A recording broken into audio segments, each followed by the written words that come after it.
Hello friends. तो हाजिर हूँ एक और न्यू एपिसोड के साथ द होल यूनिवर्स कडल मी के।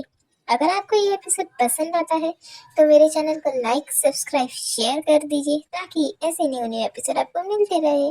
तो एपिसोड की शुरुआत होती है जियांग के चिल्लाने से।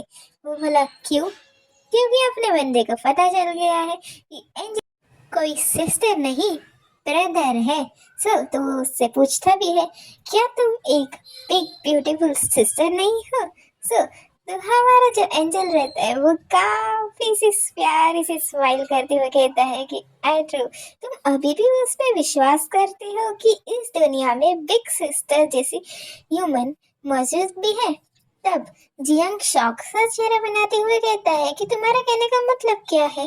तब एंजल भी कहता है, क्या तुम्हें सच में नहीं पता कि तुम क्या पूछ रहे हो? तब जियांग वही ड्रामा बनाते हुए और वही बहाना बनाते हुए एक भोली सी शक्ल बनाते हुए कहता है कि वेल, मुझे रेस्क्यू किया गया था और मैं अपनी सारी मेमोरीज भी भूल चुका हूँ। तब जो हमारा बंदा रहता है उस पर बिलीव कर लेता है। जियांग मन ही मन में सोचता है, मुझे क्या फर्क पड़ता है अगर ये बंदा बिलीव करे या ना करे।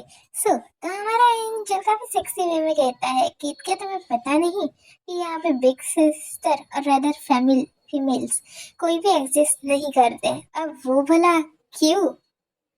तब हमें ये पता चलता है कि 3000 साल पहले ही सारी की सारी जो फीमेल्स थी वो डिसअपियर हो चुकी है। और जियांग ये बात सुनकर काफी ज्यादा हैरान हो जाता है। तब हमें एंजल बताता है कि 20 ईयर साल पहले हमारा जो प्लेनेट था वो नियर बाय किसी और प्लेनेट पे चला गया, क्योंकि जो एस्ट्रॉइड था हमारे प्लेनेट से टकरा गया था, जिसकी वजह से जो ह्यूमंस थे उसको अपनी बॉडी मॉडिफिकेशन करनी पड़ी और जिसकी वजह से काफी chaotic भी बने।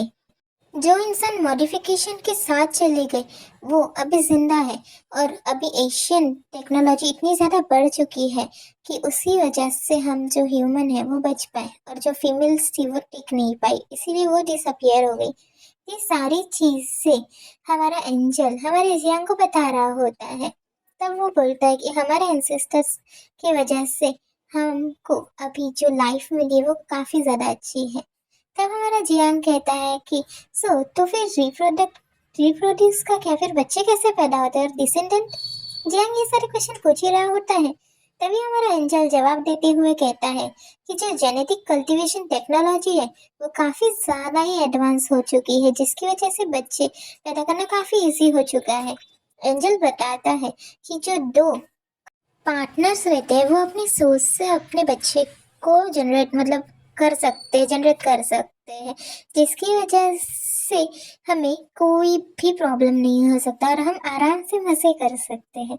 ये काफ़ी ज़्यादा सेक्सी वे में कह रहा होता है और उसके सामने जाकर वो काफ़ी ही प्यार से और उसका हाथ पकड़ते हुए कहता है कि और हमें टेंशन लेने की भी कोई ज़रूरत नहीं है। तब जियांग को आता है गुस्सा और उससे कहता है कि गो टू हेल्प, मुझे तुमसे यहाँ से कोई बात नहीं करनी, और वो वहां से निकलने लगता है।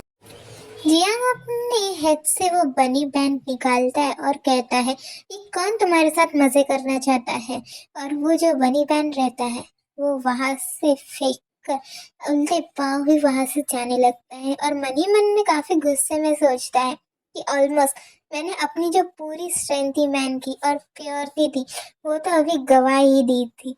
इतना सोचते सोचते वो इतना गुस्से में निकल जाता है कि उसे पता भी नहीं चलता। दूसरी तरफ एंजल तुम्हें काफी इंटरेस्टिंग स्माइल देते हुए कहता है कि वेरी इंटरेस्टिंग, और वो उसकी तरफ प्यारी से स्माइल करके देख ही रहा होता है। दूसरी तरफ हमें डॉम्स का सीन दिखाया जाता है जहाँ पर वही जियांग का दोस्त जिसने जियांग को ट्रिक किया था वो आ रहा होता है और कहता है कि जियांग शाओ, आखिर तुम कहाँ पे हो और पूरे आफ्टरनून तुम कहाँ पे थे? तभी जैसे ही जियांग उसकी आवाज़ सुनता है वैसे ही जियांग जोरदार पंच उस फेस पर देता है, जिसकी वजह से उसके फ्रेंड का जो गाल था वो भी इतना ज़्यादा रेड हो जाता है और उसके मुंह से खून निकलने लगता है। दूसरी तरफ वो कहता है जियांग काफ़ी ज़्यादा कॉलर पकड़ते हुए गुस्से में कि तुमने मुझे ट्रिक किया, आखिर तुम्हारी हिम्मत भी कैसे हुई? जो उसका फ्रेंड रहता है उससे जियांग काम डाउन करने के लिए कहता है, पर जियांग तो किसी की बात सुनने वाला था नहीं। वो कहता है काम डाउन मेरा फिस्ट, अब तुम मेरी फिस्ट की बात सुनो। और हमारा जो जियांग का फ्रेंड रहता है उसकी तो हालत देखने लायक थी जिसकी वजह से वो इतना ज्यादा ही रो रहा था और घबरा रहा था। सेकंड सीन में हमें दिखाया जाता है टीचर के पास ये कंप्लेंट आ चुकी होती है और टीचर से जियांग सॉरी कह रहा होता है कि ये सारी गलती मेरी है। पर टीचर तो काफी ज्यादा चिल्लाने के मूड में रहते हैं। टीचर कहते हैं कि देखो तुमने तुम्हारे दोस्त का क्या हाल बना दिया है। जियांग उसकी तरफ देखता है। गाइस जियांग का तो पता नहीं पर मुझे तो काफी हंसी आ रही है और जियांग को भी साथ ही साथ दोनों को ही हंसी आ रही है। गाइस हमको आपको हंसी आती है नहीं ये मुझे कमेंट में जरूर बताना। तो हम आगे बढ़ते हैं। टीचर जियांग को कह रहे होते हैं कि आखिर तुम क्यों हंस रहे हो, क्योंकि जियांग तो काफी डर से हंस रहा है। बोला वो क्यों, क्योंकि उसके फ्रेंड की जो कुटाई की है ना उसने, उसे देख देख कर तो गाइस मुझे भी हंसी आ रही है। तो वो कहता है कि सर इसने सबसे पहले मुझे ट्रिक किया था और इलीगल जो पोर्शन थे वो बेचने पे मुझे मजबूर किया। ये सारी चीजें कंप्लेन कर रहा होता है। तब जियांग के टीचर भी काफी गौर से उसकी बातें सुन रहे होते हैं। जहाँ भी जियांग अपनी वर्ल्ड क्लास एक्टिंग करते हुए कहता है कि अब मैं रोबोट को देखता हूँ तो मुझे एम्बेरसमेंट फील होता है आफ्टरनून में कि कहीं मेरे साथ वो फिर से शेमफुल इवेंट ना हो जाए। तब जो रोबोट रहता है वो कहता है कि चुप बेटा तुम एक्टिंग करना बंद कर दो। तब जियांग टीचर से कहता है कि टीचर क्यों ना आप मेरा जो डॉम है वो चेंज कर दे। तब टीचर कहते हैं कि तुम्हारा कहने का मतलब क्या है। जियांग बोलता है फॉर एग्जाम्पल जो फिजिक डॉम है वो काफी ज्यादा नियर बाय है जो मेरे लिए काफी ज्यादा नाइस होगा। और मन ही मन में सोचता है कि वहां पर टाइम मशीन भी है जिसकी वजह से मैं टाइम मशीन के और भी ज्यादा करीब जा सकता। टीचर वो सोच ही रहे होते हैं और कहता है कि वैसे चेंज डॉम करना ये इम्पॉसिबल तो नहीं है। तभी जैसे वो बोल ही रहे होते हैं कि तभी हमें लैंसलॉट की एंट्री दिखाई जाती है जो कहता है कि ये इम्पॉसिबल है क्योंकि जो मशीन है वो काफ़ी ज़्यादा सिक्योर सिक्योरिटी में रखी गई है और वहाँ पे जाना काफ़ी मुश्किल हो सकता है। तब जियांग पीछे पलटते हुए कहता है कि अगेन तुम फिर से मन ही मन में सोचता है कि आखिर ये हमेशा मेरे प्लान को खराब करने क्यों चला आता है। तब लैंसलॉट भी कहता है कि डोंट वरी मैं इन सारी चीज़ों को हैंडल कर लूंगा।